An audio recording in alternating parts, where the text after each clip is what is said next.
Frédéric Chaumont pour la chaîne Jasper Madère et la chaîne Agora TV. Prisonnières, prisonniers, bonjour à tous. Une vidéo un peu spéciale aujourd'hui, très spéciale même je pourrais dire.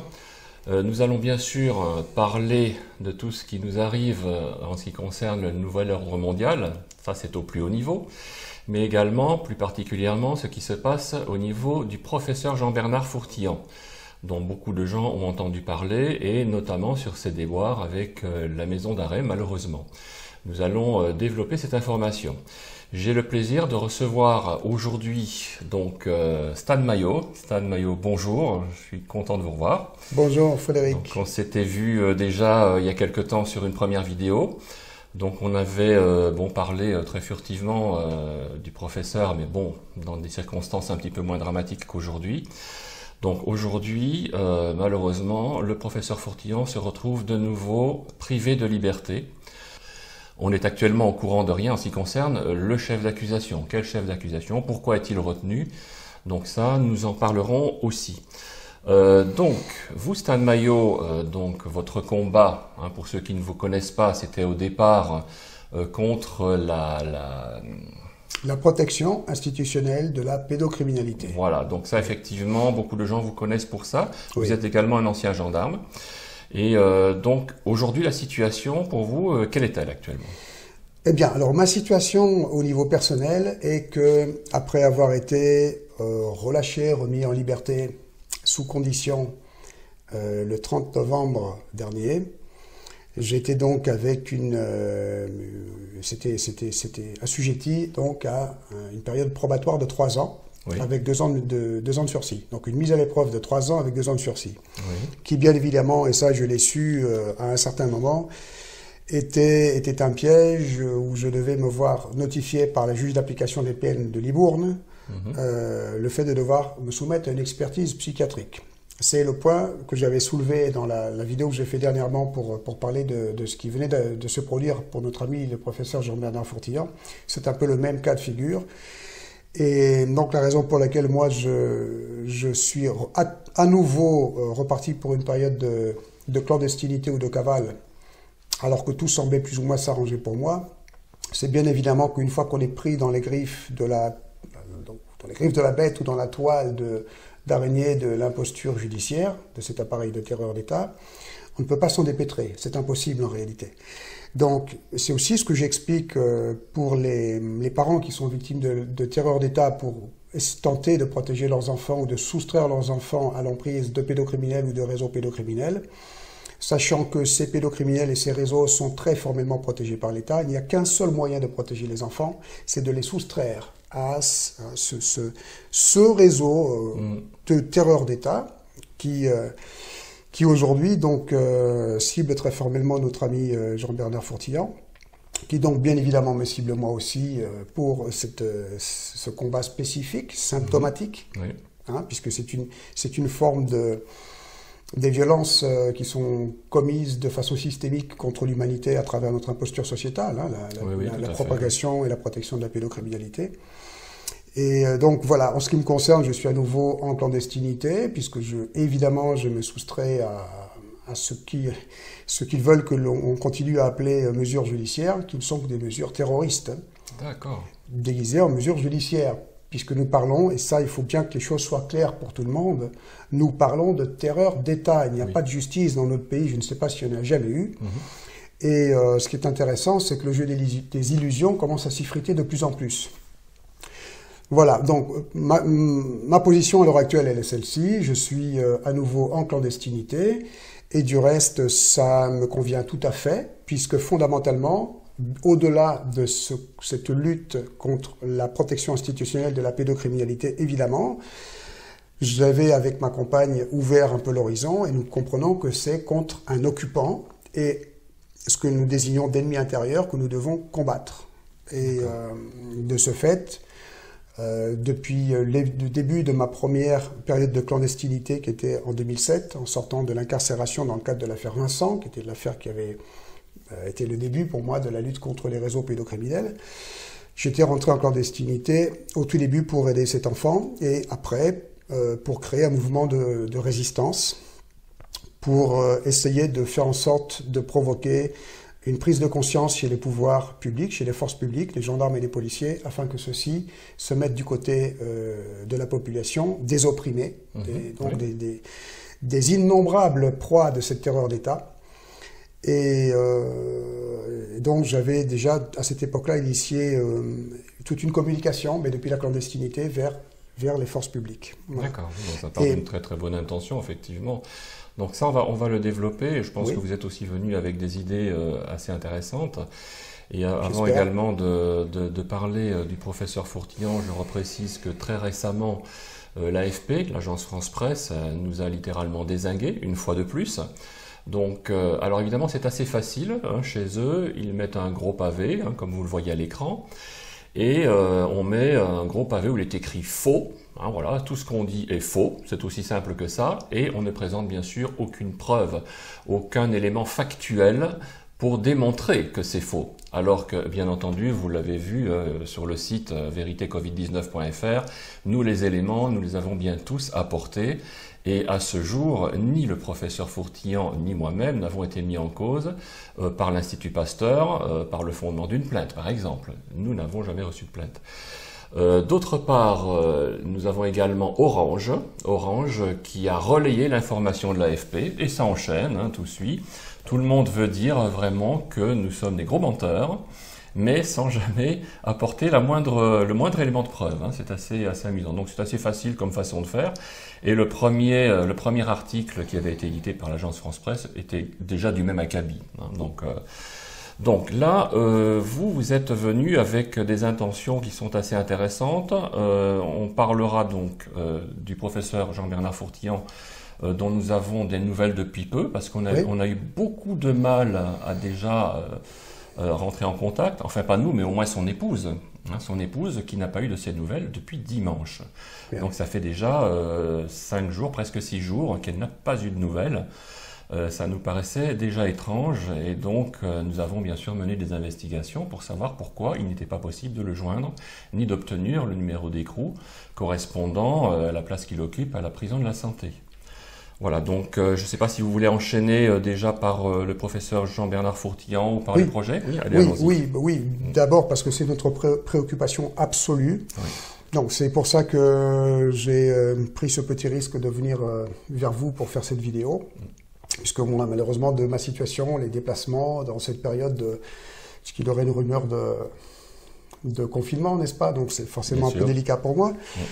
Et le cas du professeur Fourtillant est infiniment révoltant. Et quand je dis révoltant, c'est au sens littéral du terme, c'est que on peut commencer à s'interroger du fait que ça ne provoque pas cette révolte légitime, qui du reste doit être très bien organisée, très pertinente. Hein. Oui. Je n'appelle pas du tout à la violence gratuite, pas du tout, c'est parce que j'entends pas révolte.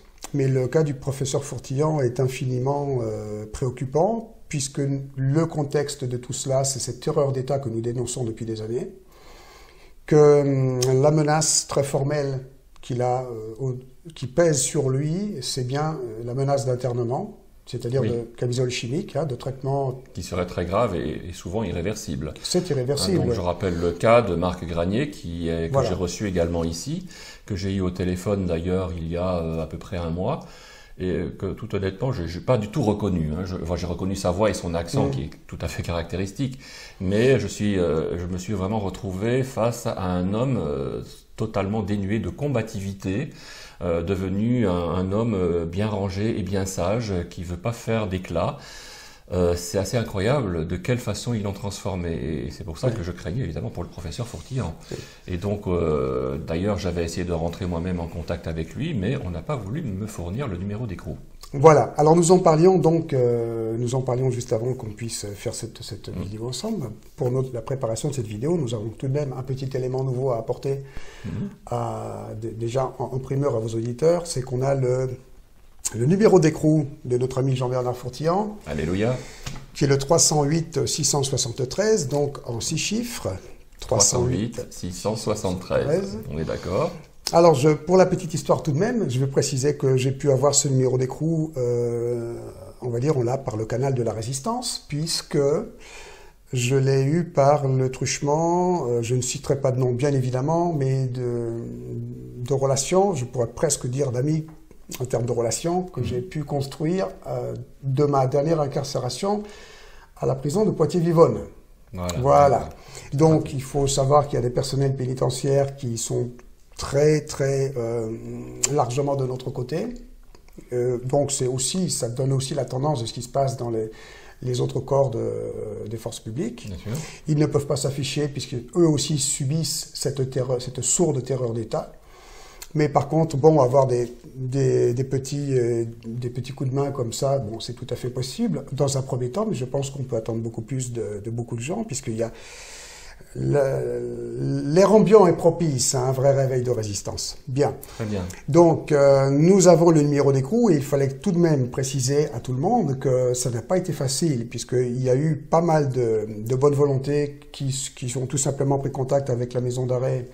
Je ne sais pas si c'est une maison d'arrêt d'ailleurs, enfin le centre, la prison de la santé, c'est la prison, pour avoir le numéro d'écrou de notre ami Jean-Bernard Arfourtillan qui se sont fait envoyer sur les roses. Voilà. Oui. On ne peut pas l'avoir normalement. Tout à fait, les seules personnes qui peuvent l'avoir, ce sont donc des cadres de l'administration pénitentiaire.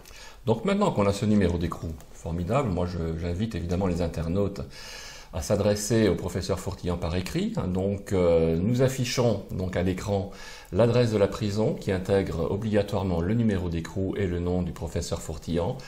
Je suis sûr absolument que les courriers que vous pourrez lui adresser lui feront énormément plaisir. Donc allons-y, écrivons-lui. Déjà, il en a besoin parce que selon ce numéro d'écrou, si j'ai bien compris, il y a une arrestation qui est programmée jusqu'au 16 août. Quand même, ça ne veut pas dire bien sûr qu'il restera jusqu'au 16 août, mais a priori c'est programmé comme tel. Et oui, ça me paraît long. Alors, c'est-à-dire qu'en fin de compte, ils attribuent un numéro d'écrou pour un établissement spécifique. D'accord. Donc il faut avoir ce numéro d'écrou pour rentrer en correspondance, pour écrire par exemple à un proche ou un ami détenu. Oui. Et ils attribuent un numéro d'écrou, donc en fonction, je disais, d'un établissement et d'une durée, je ne sais pas comment elle est évaluée, mais elle peut être reconduite, et ça ne veut pas dire qu'il va être emprisonné jusqu'au 16 août 2021. Et j'attire aussi votre attention, l'attention de tout le monde, sur le fait que s'il a été jusqu'à ces jours derniers à la prison de la santé à Paris, où il se sentait plus ou moins protégé, si j'ai bien compris, ou en tout cas assez bien traité, ça ne veut pas dire qu'au moment où nous parlons, il n'a pas été transféré, ce qui est évidemment ce que nous redoutons le plus, qui n'ait pas été transféré à Sainte-Anne, au centre psychiatrique de Sainte-Anne, puisque c'est vraiment le sort qui lui est réservé à titre de grand résistant et de symbole de cette guerre contre la mise en scène, de ce complot sur fond de mise en scène de pandémie. Et il va sans dire que s'il se retrouvait à Sainte-Anne, on lui démolirait le cerveau. Voilà. Et on le retrouverait vraiment dans un état de légume, ou un petit peu comme Marc Granier dont j'ai parlé tout à l'heure. Oui, et combien de mères persécutées, comme moi j'ai eu le loisir, hélas, d'interviewer. Je n'ai pas publié toutes les interviews que j'ai eues. Il y en a certaines qui n'étaient d'ailleurs pas exploitables de ce fait. Il faut vraiment savoir que c'est un protocole qui est employé contre les personnes qui dérangent le cerbère de la terreur d'État, donc l'institution judiciaire. C'est-à-dire que cette terreur d'État, elle s'articule avec l'imposture judiciaire, le terrorisme psychiatrique et puis les merdias, comme on a coutume de les appeler maintenant, qui mettent en scène les calomnies et qui nous font croire qu'il y a une justice, donc c'est-à-dire qui alimentent cette légende urbaine qu'il y aurait une justice, etc., etc. Qui explique aussi d'ailleurs que le professeur Fourtillan soit si gentiment décrit dans la presse comme étant un hurluberlu, alors que c'est un type extraordinaire avec un CV qui est... Oui, et puis encore une fois, qui part sur une intention plus que, comment dirais-je, philanthrope, on peut le dire. Oui. Moi, je vais utiliser ce terme-là parce que le but, quand même, est de proposer ce brevet sur la Valentonine pour améliorer l'état de santé de tout un chacun. C'est quand même quelque chose et de tout à fait désintéressé, encore une fois, puisque les brevets ne sont pas à son nom, mais au nom de la Fondation Fonds Josepha. Donc là, encore une fois, il faut que l'on sache qu'il n'y a en aucun cas, nulle part, une histoire d'argent et, je l'ai déjà dit et je le répète, en aucun cas une intention d'empocher le moindre euro, d'accord ? Et c'est ce que j'apprécie particulièrement chez ce monsieur. C'est pour ça que je dis que c'est un grand monsieur.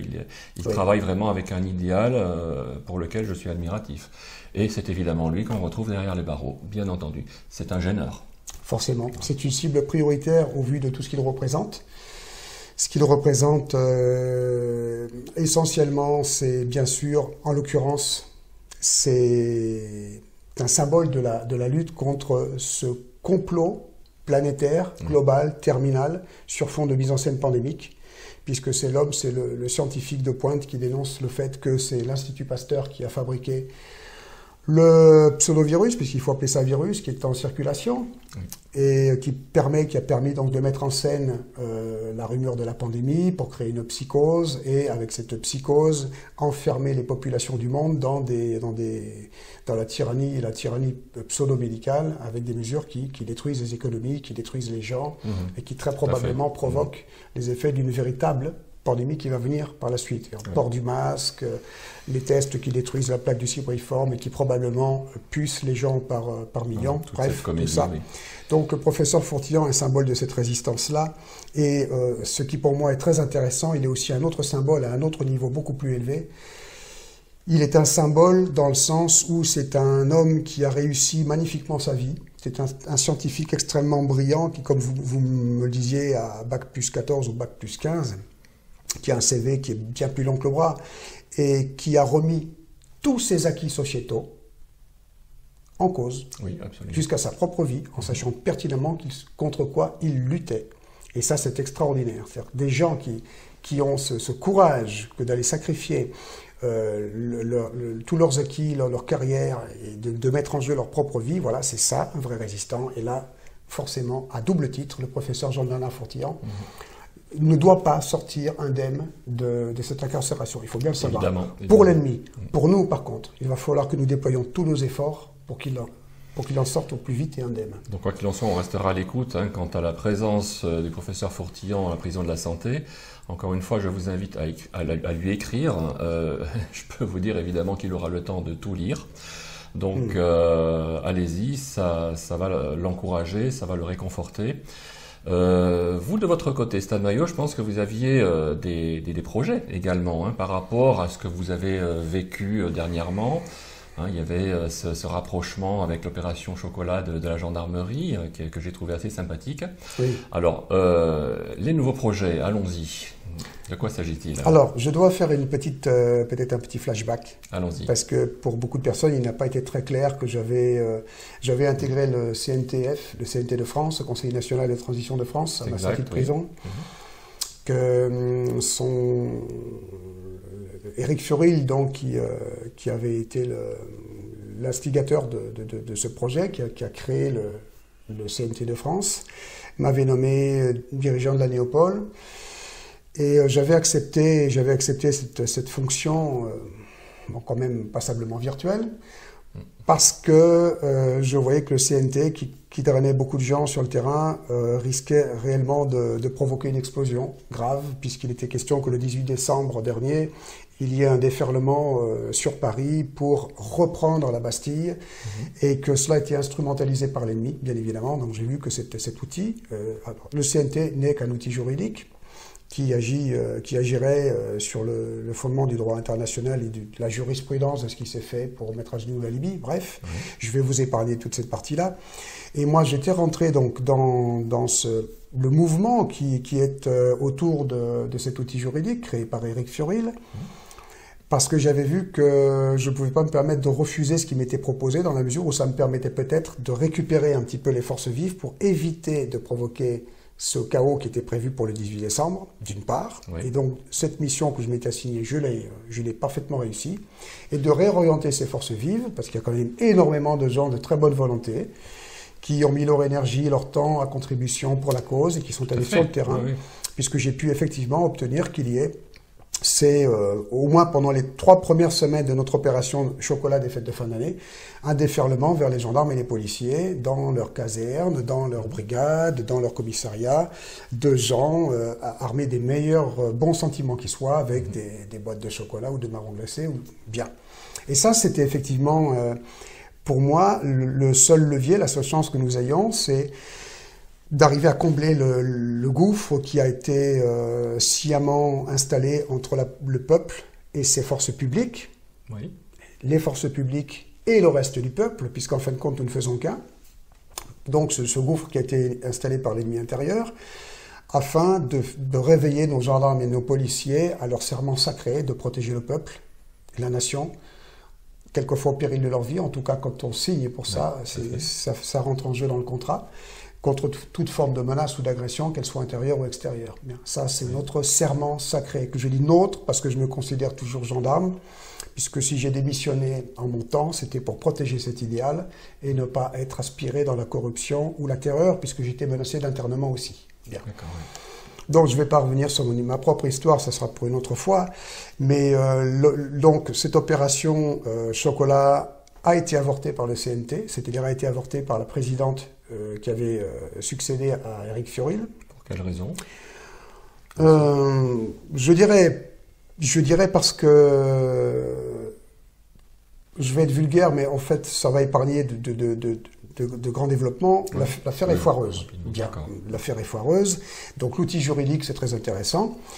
Par contre, il y a autour de cet outil juridique, je dirais, des organisations de mythos qui veulent se donner, s'affumer des titres, un peu comme si nous étions dans un programme de Second Life. Vous savez, ces programmes où sur Internet, on peut se faire une autre vie, et puis pourquoi pas se donner des titres pompeux, et se parer d'une importance sociétale qu'évidemment on n'a pas dans notre imposture sociétale. Donc on n'a pas réellement toujours un vrai idéal, et c'est aussi peut-être une analyse ou un reproche ou une critique qu'on peut faire à beaucoup de gens qui se prétendent résistants, qui ne le font pas nécessairement parce qu'ils ont l'idéal de protéger tout ce qu'on aime sur cette planète, mais de se donner un rôle, de briller, de faire reluire son ego avec des combats, et ça c'est extrêmement dangereux. C'est extrêmement dangereux pour la cause aussi, parce qu'on a tendance après à voir ceux qui essayent vraiment de se démener pour notre cause commune, être absorbés dans ces mouvances qui sont ineptes et qui ne sont pas sincères. Oui. Et c'est pour ça qu'il faut faire la différenciation avec des personnages comme le professeur Fourtillard, qui est vraiment pas à mettre sur le même niveau que les autres qui sont si prompts à se mettre en avant. Et donc, si on regarde l'avenir là maintenant, donc vous aviez avancé, on en a parlé tout à l'heure, un projet qui est assez ambitieux, oui. Pour trouver une suite à une transition qui va être absolument nécessaire à notre société. Notre société qui est pour l'instant en train de s'embourber, il faut le dire, par une oligarchie, à cause d'une oligarchie qui vraiment développe tout ce qu'il y a de pire comme procédure vicieuse, comme mesure sanitaire complètement imbécile, l'utilisation de masques tout à fait inutile, vraiment un test de soumission qui pour le coup est couronné de succès, puisqu'effectivement on voit beaucoup de gens qui mettent leur masque sans discuter, et même parfois seuls dans leur voiture, aller comprendre pourquoi. C'est quand même assez extraordinaire aussi de voir à quel point les gens ont marché, tout de même. Oui. Alors, par rapport à tout ça, justement, il faudra effectivement arriver à supprimer tout ce système, à le mettre vraiment à bas. Et il va y avoir donc une transition nécessaire pour essayer de trouver un autre mode de vie. Donc vous aviez quelques idées à proposer, que je trouve très intéressantes, donc on vous écoute pour le coup. Oui, alors je ne sais pas si c'est spécifiquement aux mêmes idées que vous faites allusion. La première chose qui me vient à l'esprit, quand on parle de cette transition, bien évidemment, c'est de ne pas zapper l'étape préliminaire qui est de faire tomber l'occupant. Essentiel. Donc j'emploie des mots simples pour que tout le monde comprenne bien. Je parle d'occupant, pour vraiment faire un parallèle avec ce qui s'est passé pendant l'occupation nazie et le gouvernement de Vichy. On est revenu à l'époque de Staline, de toute façon. Quand on voit les gens qu'on met en hôpital psychiatrique, on y est. On y est, et pas depuis hier, donc ça fait plusieurs décennies, si ce n'est plusieurs générations. À mon avis, le problème n'a jamais été résolu par la résistance de la Seconde Guerre mondiale, dans la mesure où il y a eu... je dirais un travail de fait qu'il fallait absolument faire contre l'occupant nazi et contre le régime de Vichy, c'est clair. Mais le problème de fond en lui-même n'a pas été résolu dans le sens où ceux qui étaient derrière la mise en scène de la Première et de la Seconde Guerre mondiale n'ont jamais été neutralisés. Ce sont toujours eux qui sont derrière l'imposture sociétale. Oui. Et leurs ambitions dépassent de loin le cadre de l'enrichissement ou du contrôle. Il y a une notion qui échappe à beaucoup, qui est idéologique, dans le sens où ils font un mal sciemment, ils suivent Ils suivent un but, je vais choquer beaucoup de monde en employant ce terme, luciférien, puisqu'ils sont ces pseudo-élites supranationales et qui sont derrière nos gouvernements et les dirigeants successifs, suivent un objectif luciférien qui est, et qui a été aussi à travers la plongée de la civilisation humaine dans la révolution industrielle, de détruire le vivant, d'anéantir l'humanité pour en faire une chose incertaine qui tend vers la dégénérescence totale et la dénaturation à l'excès, pour installer le règne artificiel luciférien. Et ça rejoint ce que dit le détraqué de Klaus Schwab, qui nous explique que nous sommes là dans la phase de la 4e révolution industrielle. C'est exactement ça. Et en même temps, nous pourrions dire le 4e Reich. Mais le leur, c'était bien ça. Ça rejoint aussi les tables du Guidestone, donc en Géorgie, que tout le monde connaît. Ce sont ces fameuses pierres qu'on affiche à l'écran et qui curieusement se trouvent en race campagne. Je suis toujours étonné qu'elles soient toujours debout d'ailleurs. Mais bon, en tout cas, ce qui est bien mentionné, c'est qu'il semble nécessaire de réduire la population à 500 millions d'individus. Et c'est absolument horrifiant de voir ça. Ça va dans le sens, effectivement, des affirmations de Klaus Schwab.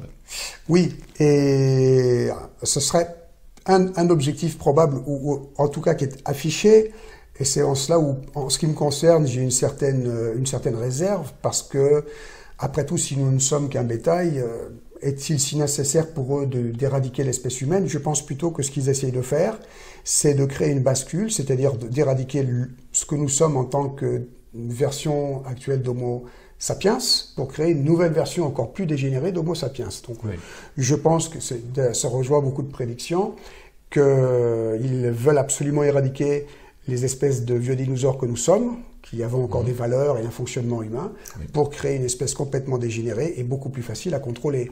Et donc cela va avec ces offensives sur fond de mise en scène pandémique, où il y a une sidération générale des populations, qui sont possibles par les deux volets principaux, les deux piliers de la manipulation générale, qui sont la peur et la croyance. Donc la croyance envers un virus tueur qui décimerait les populations, véritable mise en scène. Et donc croyance, et puis peur donc de ce virus, peur d'une contamination absolument illusoire, et peur donc du contact avec l'autre, peur des relations humaines, peur de l'autre. Après des années de crétinisation organisée, il faut bien le dire, on se retrouve face à une population prête à recevoir tout et n'importe quoi. On le voit également dans les télépoubelles qu'on voit de plus en plus, qui sont vraiment tout sauf de la culture. Et ça fait effectivement un peu peur. C'est la descente au 36e dessous, pour pas dire 33e dessous peut-être. Si qu'entendez-vous aussi par faire ses preuves, Donc là, on va parler, pour changer un peu de sujet, du professeur Raoult, en tant que personnalité dissidente, donc susceptible d'être dans un gouvernement de transition. Donc vous y avez pensé?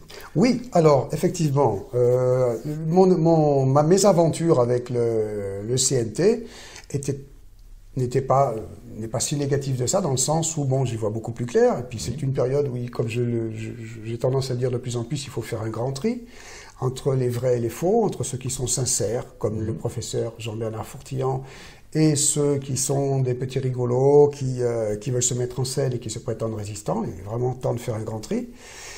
Et donc, ma mésaventure au Conseil national de transition m'a permis donc de recréer, de rebondir sur un concept beaucoup plus sain, propre, neuf, vierge, qui est cette nouvelle résistance de France que je viens de créer en tant peut-être que mouvement, on va peut-être employer le terme de mouvement.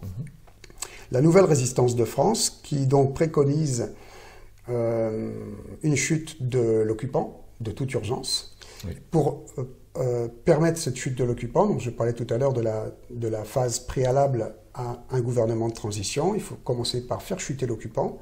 Faire chuter l'occupant sans provoquer une guerre civile, donc je reviens toujours au même. Réveiller nos gendarmes et policiers afin que eux tournent le dos à cette terreur d'État. Nous avons quelques petites aides techniques, d'ailleurs, je reviendrai là-dessus tout à l'heure, pour cela. Et il faut proposer aux gendarmes et aux policiers, ainsi qu'au reste des forces armées que nous avons aussi sollicitées, des prospectives cohérentes, pertinentes. Parce que un militaire de carrière ou un policier qui remet tout en jeu face à la terreur d'État à laquelle il va tourner le dos. Il faut lui proposer quelque chose qui tienne vraiment la route pour qu'il puisse se mouiller à ce point. Bien sûr. Il ne suffit pas de dire c'est votre devoir, c'est votre honneur que vous devez restaurer, etc. Il faut quand même à un moment donné déjà leur montrer que nous, citoyens, nous sommes vraiment bien derrière eux physiquement, que nous ne tombons pas dans les pièges, les clichés des manifs, etc., qui font qu'on est toujours en confrontation avec eux, qu'on va changer le paradigme de réaction citoyenne face à la terreur d'État, et que surtout on va les englober dans ces nouveaux paradigmes pour que ce soit eux qui s'actionnent contre la terreur d'État. Essentiel, oui. Et donc pour les actionner, les gendarmes et les policiers, mis à part les beaux discours, il faut leur proposer quelque chose qui tienne la route. Et leur proposer quelque chose qui tienne la route, ce n'est pas évidemment que dire un type comme moi, parce que j'ai une bonne tête et un idéal qui tient la route et une sincérité qui est vérifiable au fil des années de ce que j'ai enduré, voilà, je vais prendre le contrôle de la nation. C'est pas tellement de ça dont il s'agit. Ce que j'espère créer, et c'est une des raisons pour laquelle nous devions nous voir, le professeur Jean-Bernard Fourtillant, c'est tout de même, il y a des synchronicités bizarres dans ce qui se passe dernièrement. Il voulait vous voir. Nous devions parler de ça, de cette ébauche de gouvernement de transition avec des gens de très haute volée. Oui. Je ne parle pas de moi, mais je parle de quelqu'un comme lui, justement. Puisque ce à quoi je travaille, c'est réunir des gens de ce calibre. Pour pouvoir dire, voilà, nous avons là, du coup, une vraie représentation de ce dont le peuple et la vie sur Terre a besoin pour administrer une nation, pour créer une transition. Et pour cela, les gendarmes et les policiers et les militaires, les vrais soldats de notre pays peuvent se lever, tranquilles, puisqu'il y aura par la suite un redéploiement de mesures pour récupérer notre pays, pour récupérer notre souveraineté, pour récupérer tous les bienfaits dont nous avons été dépouillés. Les forces armées, les forces de police sont là pour aider le peuple, évidemment. Oui. Donc c'est le rôle, évidemment, qu'on se plaît à rappeler, hein, parce que c'est vraiment, fondamental. Ça devrait être un sacerdoce pour eux. Donc avant de conclure, hein, puisque je ferai un petit point également sur la situation de Karine Trapp, qu'est-ce qu'on peut dire concrètement aux internautes par rapport à l'avenir proche? Parce qu'il va falloir donc mettre en place tout ça, l'organiser. Donc pour conclure, comment pourrait-on résumer ça? Et je pense qu'il y aura d'autres vidéos certainement que nous ferons pour l'approfondir. Bien, l'avenir proche... Nous mettons en place donc la Nouvelle Résistance de France. La Nouvelle Résistance de France a un site de référence. Alors pour moi, la guerre ne se fait pas sur Internet. Donc on affiche l'adresse du site sous l'écran. Voilà, merci. Mais par contre, il faut évidemment utiliser, tant que cela est possible, les moyens de communication, même si ce sont des pièges insidieux, profondément insidieux. Il faut utiliser ces moyens de communication tout de même pour arriver à nous rallier, à nous identifier, à mener des actions, à se donner rendez-vous pour des actions de terrain. Et le site... Donc www.nrf.solution de la Nouvelle Résistance de France va servir à ça. Même s'il est de très mauvaise qualité, que la présentation n'y est pas, on n'est pas là pour faire des fioritures. C'est l'information qui est essentielle. Voilà, l'information est donc ce qui va dispenser des consignes pour qu'on puisse agir sur le terrain, pour aller voir les gendarmes et les policiers, jusqu'à ce que les gendarmes et les policiers nous libèrent. Donc c'est à ça que va servir le site, pour donner toutes les directives. Et puis si le site est piraté, sabordé, on trouvera d'autres moyens de se retrouver autour du concept de la Nouvelle Résistance de France. Parce que la priorité des priorités maintenant, quand on fait un petit tour d'horizon rapide, on regarde des cas de terreur d'État, de victimes de la terreur d'État. Je ne vais pas employer le terme de victime pour le professeur Fourtillant, par contre. Là, je dirais cible, parce que c'est tout sauf une victime. C'est une des raisons pour lesquelles je l'apprécie tant, d'ailleurs. On va dire les cibles en général de la terreur d'État. Nous avons des cas donc extraordinairement représentatifs comme celui de Jean-Bernard Fourtillant. Nous avons le cas de cette extraordinaire femme, tellement elle est courageuse, donc Karine Trapp, qui s'est fait arracher ses 2 enfants. Ouais. Il y a d'autres personnes qui sont à l'heure actuelle entre les griffes de la bête. Je pense à une autre femme qui est cette mère protectrice du prénom de Séverine, dont le prénom du fils est Maurice, qui est incarcéré aussi. C'est encore une affaire très moche, dans le cadre de celles sur lesquelles j'enquêtais au début. Donc on pourrait en énumérer des tonnes et des tonnes. C'est une justice qui boite de toute façon et qui fonctionne toujours très mal. Au niveau de Karine Trapp, hein, ce qu'il faut se dire quand même, pour bien mesurer le niveau de cynisme, c'est qu'elle vient d'arrêter en fait sa deuxième grève de la soif. Oui. Elle était à la totale limite et heureusement que, bon, avec l'aide aussi de Jean-Philippe Labrèze qui est à ses côtés, elle a enfin renoncé à continuer cette grève de la soif puisqu'elle était à l'article de la mort, très clairement. J'imagine, oui. Mais voilà, ce qu'il faut bien noter, c'est que très clairement, le procureur de la République, comme la juge qui ont cette affaire en charge, étaient donc bien prêts à laisser crever cette personne. Et je n'emploie pas le terme mourir, je dis crever. Parce qu'elle était présente, on la voyait, on savait ce qu'elle risquait, ce qu'elle allait devenir si elle ne s'alimentait pas et surtout si elle ne buvait pas. Eh bien, jusqu'au bout, ils ont laissé faire. Eh oui. Ils ont laissé faire, et si elle n'avait pas interrompu sa grève de la soif, aujourd'hui, elle aurait crevé, tout simplement. Et c'est là aussi que je m'adresse à M. Macron, qui est responsable au premier chef de cette situation. Une situation qui est totalement inacceptable. Donc, j'ai l'impression que vous n'allez pas me contredire sur tout ça. Aujourd'hui, la grève de la faim continue pour Karine Trapp. Nous lui souhaitons beaucoup de courage, évidemment. Il y a eu une audience qui a eu lieu donc pour ses enfants, donc à Mende et à Nîmes, respectivement. Mais l'affaire suit toujours son cours. Hein. Donc, il y a eu une audience hier et aujourd'hui. L'affaire suit son cours, on attend toujours la suite. Mais en tout cas, ce qu'il faut savoir, c'est que effectivement, la justice est prête à laisser crever ses habitants, ses ressortissants. Et c'est une honte.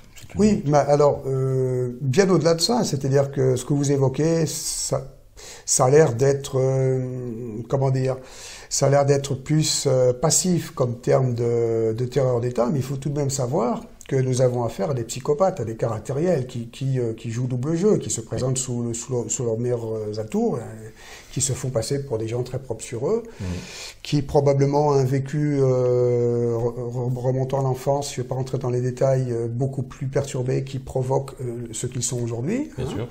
Et ce sont des caractériels, ce sont des psychopathes. C'est-à-dire qu'ils appliquent une terreur d'État qui est formelle. C'est pas simplement laisser crever une personne. Ils vont beaucoup plus loin. C'est pour ça que nous avons toutes les inquiétudes pour Jean-Bernard Fortillan. Nous savons que si ils vont essayer de faire une petite mise en scène, de créer des diversions, de nous faire croire que Jean-Bernard Fortillan va plus ou moins bien, ils sont capables du pire et ils veulent le pire. C'est de la tromperie toujours, de A à Z, de toute façon, et il ne faut avoir aucune confiance en ces gens-là. La tromperie satanique. Et donc, quand je voulais commencer à énumérer effectivement la liste interminable des victimes de la terreur d'État, on pourra toujours dire qu'est-ce qu'on fait pour un tel, une telle, etc., ou dire qui est le prochain, en comprenant qu'il n'y a pas réellement de contre-mesures possibles. Eh bien, le problème, il est le même collectivement. C'est-à-dire, qu'est-ce que nous avons comme option de contre-mesures pour nous protéger et pour nous défendre, pour nous sauver, parce que toutes ces victimes et ces cibles de la terreur d'État sont à mettre dans la même problématique que les populations du monde entière qui sont victimes de ce complot de mise en scène de fausses pandémies pour installer le nouvel ordre mondial et toutes ces monstruosités. Que pouvons-nous faire? Et c'est là-dessus vraiment qu'il faut se concentrer en ayant le sang-froid de ne pas tomber dans les pièges de croyances qui sont disséminées, probablement d'ailleurs par l'ennemi lui-même. Il est vraiment droit au but avec beaucoup de distance contre toutes les infos plus ou moins vérifiables qu'on peut récolter sur Internet.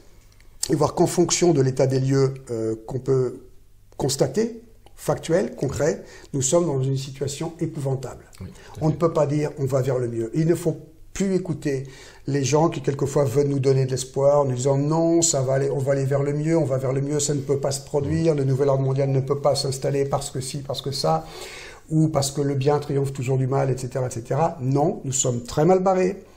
Pour le moment, ce sont les forces du mal qui ont la main, qui déploient leur plan, et il faut le stopper. Et il faut le stopper immédiatement. Bien. Dans les mois, dans les semaines, dans les jours qui viennent. Et donc, je vais juste finir avec cette idée-là. On en revient donc à une stratégie de contre-mesure qui, pour le moment, n'est pas réellement offensive, qui concerne à obtenir le soulèvement des forces publiques contre l'occupant. Voilà. Et pour le peuple. Et pour le peuple. Qui est aussi le seul moyen, probablement, hélas, de sauver le professeur Fortillan. Oui. Et pour revenir en ce qui concerne le professeur Fourtillan, il faut que nous, citoyens, nous nous engagions sur le terrain, que nous allions nous confronter à cette terreur d'État en allant physiquement sur le terrain. C'est-à-dire que là, on sait que pour le moment, il est à la prison de la Santé. Oui. Ben, il faut y aller. On a la Il faut aller mettre des piquets, comme je le disais dans une vidéo que j'ai fait dernièrement, organiser des piquets. Je n'avais pas encore les bonnes infos, maintenant on les a. Des piquets citoyens, des piquets humains, autour, devant, aux abords de la prison de la Santé, pour 24 heures sur 24. Et écrire, faire des opérations de courrier avec le numéro d'écrou pour remonter le moral et aider le professeur Fourtillan et ses proches et sa femme Marianne à tenir le coup, c'est très important. Qu'elle sache aussi qu'il y a tous les élans citoyens convergent vers son mari et qu'on lui écrit. D'ailleurs, aucun coup de téléphone depuis dimanche. Hein. Je le rappelle, hein, ça fait quand même 6 jours que Madame Fourtillan n'a même pas pu joindre son mari. Oui.